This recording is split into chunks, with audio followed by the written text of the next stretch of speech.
How you looking, Zizu? Looking good?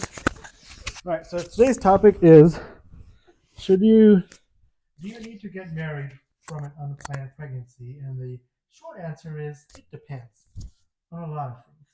Your relationship, the context, in a way where you're from, where the partner is from, and what stage of your life you're in, right? And what your personal beliefs and rules are. So um, I'm not here to give anyone any advice, but I'll share my.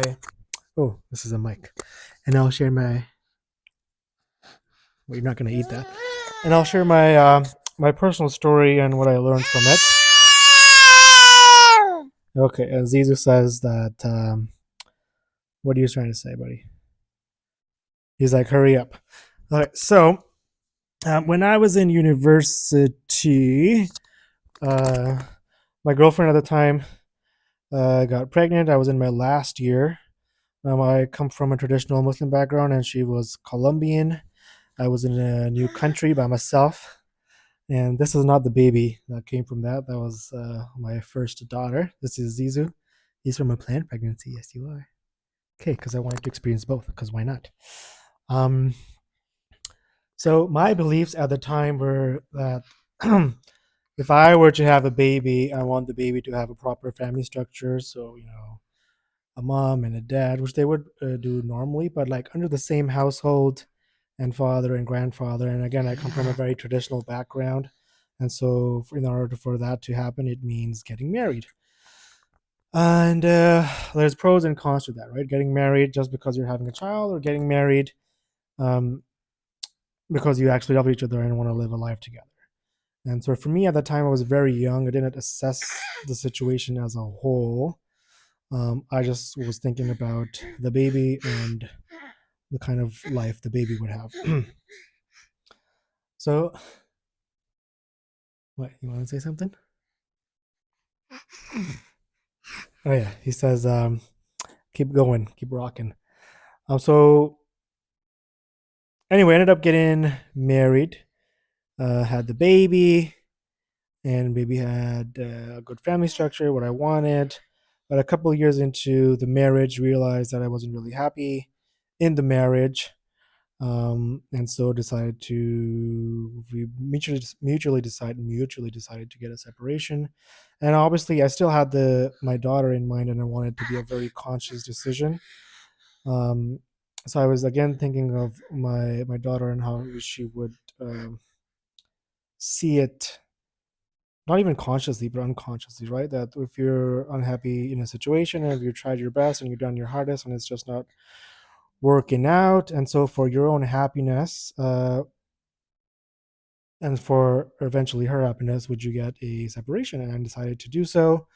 It was very respectable, amicable, and mutual, which I'm very proud of. I read at the book at the time, Conscious Uncoupling, and we decided to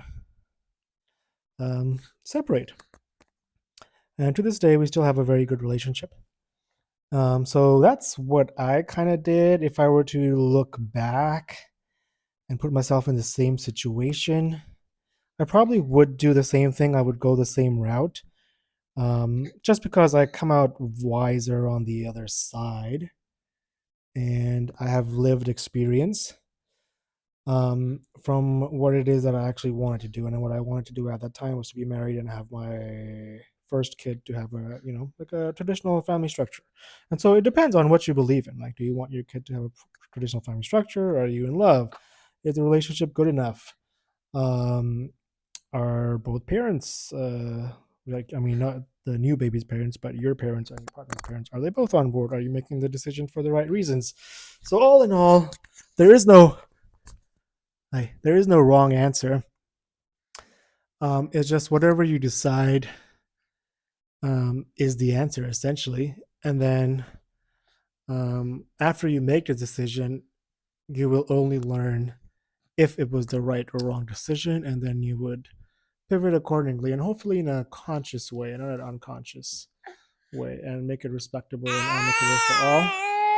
Hey, you could be not decide to get married and live in different houses and raise a child, and eventually realize you love each other and you fall in love, and then you get married, and those work too, right? So there's different ways around it.